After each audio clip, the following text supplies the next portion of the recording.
of you might know, this planner is a dupe version of Hobonichi Cousin and Kinbor Planner. So let's unbox this planner and share some of my first impression around the cost, the shipping time, cover quality, and even paper quality. And lastly, is the planner right for you? This planner cost me about 22 USD, and it varies depending on which shops you buy from. It takes about 3 weeks to deliver to me, whereas Hobonichi Cousin, it's about 65 USD. And here we're looking at triple of the price. But the biggest difference in terms of the format is Kinbor offers only the weekly pages, and the Hobonichi Cousin offers weekly and daily pages. So I can see why the price is a little higher, but not only that, we're not including other factors like the overall quality, like the cover, paper quality, the consistency of that. And they're really different from each other. So if you're someone that only cares about only weekly pages, you're on a tight budget and curious about the format works for you or not, you can't really go wrong with like a budget-friendly planner like Kinbor.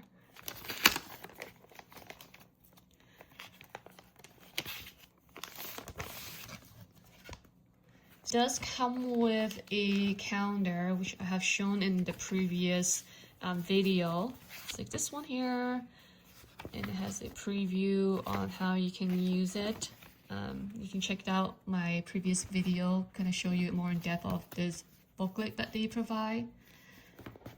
So let's take a look. So my first impression already, I can tell the material feels different from the previous year. So when I say previous year, I'm referring to 2025, and which is this current year.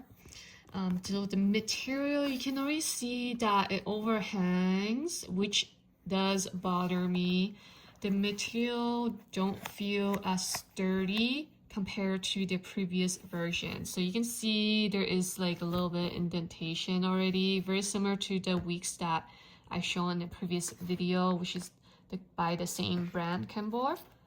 So you can see it overhangs. This is my previous year planner, 2025. You can tell that it's like cuts very clean. The material is, it's like a much more sturdier cardstock cover, which makes the planner a little bit more sturdier. Whereas this one here, you can see how thin it is. You can hear like slightly different sound. But in terms of the material, the feel, it does feel a lot better than previous version that I purchased by accident. The other version was like a velvety, like it has like some kind of effect to the cover. I really didn't like the material. It really bothers me, but this is at least a little bit better. Apparently this material is LU leather. I don't know what it stands for. LU leather material. And so it's much more smoother. You can see there's some texture, but it doesn't bother me compared to the previous one. Another thing that I noticed that the cover is, the planner overall has this rounded, has a little bit rounded curve to the side, the edge. And whereas this one is more straight. So I think that the way how they bind the planner is different. Either that they gave us less pages, or they changed the method of binding the planner slightly different. I'm not sure, but it does feel a little different. Here is the, I mean, it's a smaller detail. I don't think it bothers me that much when it's like bounded slightly different. You see that? The only thing that I would be worried about is these ribbons that are glued in. I wonder if it will fall out easily compared to the previous version, because like I know like 2025, this version planner, the ribbons did come out like after 1 month of use. So I wonder if it's the way they have a new method, it doesn't fall out as easily. it feels like it's super glued into the binding, so maybe it's like a lot better. I'm not sure. If you guys ever have experience of these ribbon falling out, let me know, because I know mine came out for 2025 version. So let's take a look at the pages. And so this is the front. And here's the overview of all the years and months on one page, which is nice. And already I can tell that the paper are much more thinner than previously. It's not as thick. I'm kind of worried about how it would perform with my inks, but I will have to do another video on ink swatches. But yeah, the material of the paper feels a little bit thinner than the previous version. So here is, let me try to grab the page.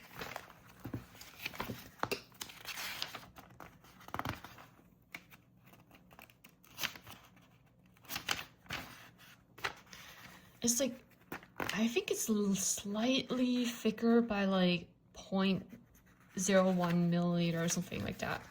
I can tell like the material feels a little thinner, and you see that there is a little bit transparent. You can see through some of the text.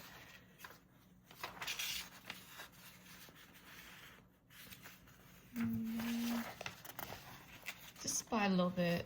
I hope the inks will do fine.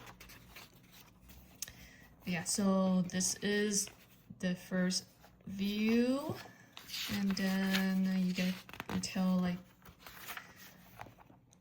December, and then there's a monthly pages, which is the same.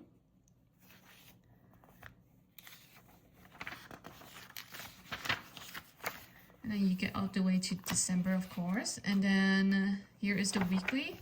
So let's compare the two. In terms of the design, looks like it's the same. The color print is the same. See that they give you one more line on the sidebar, and they added a darker line to separate the month and the sidebar. So you do get one more line to write in, so it's kind of like more defined.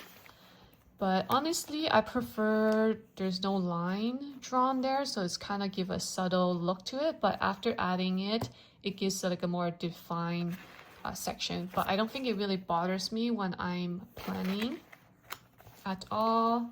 So the pages do look exactly the same in terms of the format and the color. But the only concern I might have would be how the inks perform in this new planner. I do, like I mentioned, the pages do feel a little bit flimsy. Not flimsy, it's like a tiny bit has decreased in terms of thickness. So I wonder, I'm very curious about how it performed. Not only that, other people have shared that the pricing for the Kinbor has gone up by a lot. It used to be a lot cheaper than before, but now it has gone up, maybe of other things like production costs and taxes and stuff like that. In terms of the note pages, the grid do look the same as the previous version. You do get, it appears that you do get, let's take a look, how many pages? You get up to 62 grid pages here. And then after the grid pages, you get like a timeline, a gift list, and you also get days plan. You can break down your plans. You get favorites. I usually use this page to do my ink swatches in. More of the favorites list, and then other information pages that you can use to translate and learn more. I probably won't use these pages at all. So more of these information pages, and then it ends up with a personal information page. At the back, You get this like shiny cover material cardstock. It also comes with this sheet, which I think it's supposed to be like a pencil board. I'm assuming that when you write, you put it underneath your page before you write, but you don't have to use it. And then it does have imprint there. Again, it does have tiny bit overhang. You can already tell it's not completely straight. You can see the bottom is a little bit thinner than the other. I could cut it myself, but I'm not sure if I should risk that by making it, like if I accidentally cut too much or too little and it looks really odd. So I don't know, I might just leave it as that. So the question comes down to, is this planner right for you? And if you're someone on a tight budget and you're very curious about the layout, you can't really go wrong with trying out this planner, since it is an affordable planner compared to like Hobonichi Cousin and other planners. But just remember that it is a budget-friendly planner, so it's possible that customer service is non-existent. And if you're someone that needs to rely on consistent quality customer service where you can ask questions, perhaps you could look at other planners brand. And lastly, don't make the same mistake as me selecting the wrong layout, and that was really time consuming and the website was super confusing. So if you like this layout, make sure you select the cover that has a clock in the 0 in it. So let me know what you think about this planner. Are you planning on using Kinbor for next year? As always, thank you so much for supporting my channel by watching my videos. It means so much. And don't forget to like and subscribe my channel, and I'll see you next time. Bye, planner friends!